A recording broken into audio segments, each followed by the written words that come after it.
मैं बहुत बड़ा सौभाग्यशाली नहीं रहा। अब बड़े कम उम्र में हमने अपने पिता को खो दिया।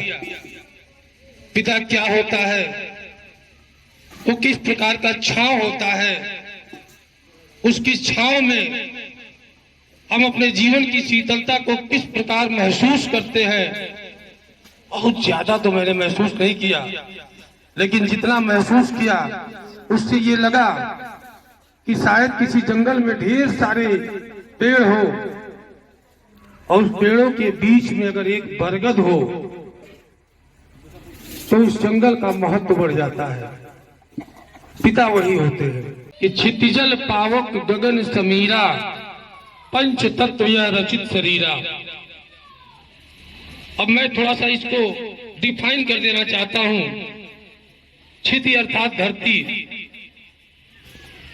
जल, क्षिति जल पावक अग्नि।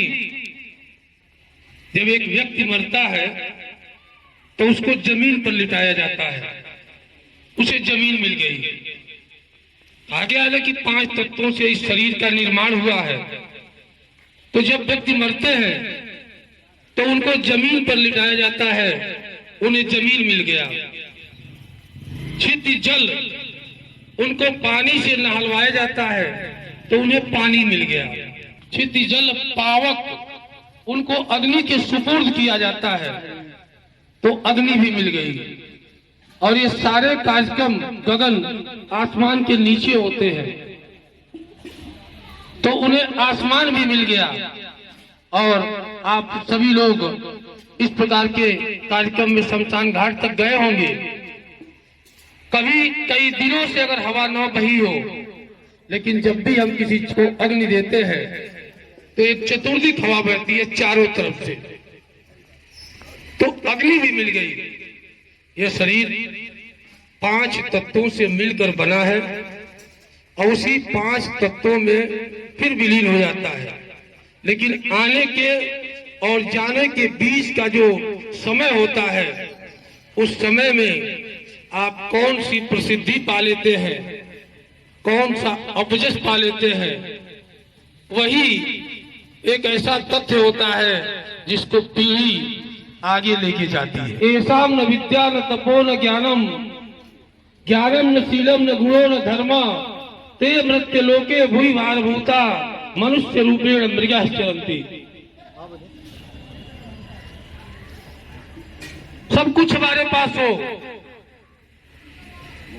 लेकिन आज हम में अगर मनुष्यता ना हो, अपने बुजुर्गों को, अपने परिवार के आदरणीय जन को समझने और सुनने और उनकी इज्जत करने की अगर क्षमता हमारे अंदर नहीं हो, तो फिर हमारा ज्ञान, हमारा शील, हमारा धन, हमारा वैभव, ये सब किसी काम का नहीं है।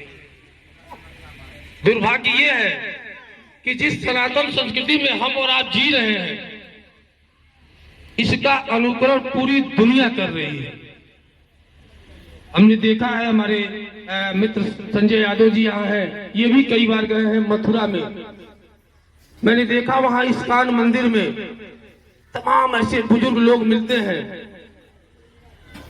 जो आम लोगों की सेवा करते हैं, राधे राधे राधे राधे राधे राधे बोलते रहते हैं, सेवा करते रहते हैं। तो हमारी संस्कृति और हमारी सभ्यता को, हमारी परंपरा को, हमारे रीति रिवाज को दुनिया के देशों ने अपना लिया, वो बेहतर बनते जा रहे हैं और हम इस लायक भी नहीं बन पा रहे हैं कि जगह जगह आप किसी भी जनपद में चले जाइए तो तमाम स्वयंसेवी संस्थाएं, तमाम सरकारें जगह जगह वृद्धाश्रम खुलवा रही हैं। ये वृद्धाश्रम कहीं न कहीं देश के नाम पर, हमारी और संस्कृति के नाम पर, आज की युवा पीढ़ी के नाम पर एक बहुत बड़ा तमाचा है।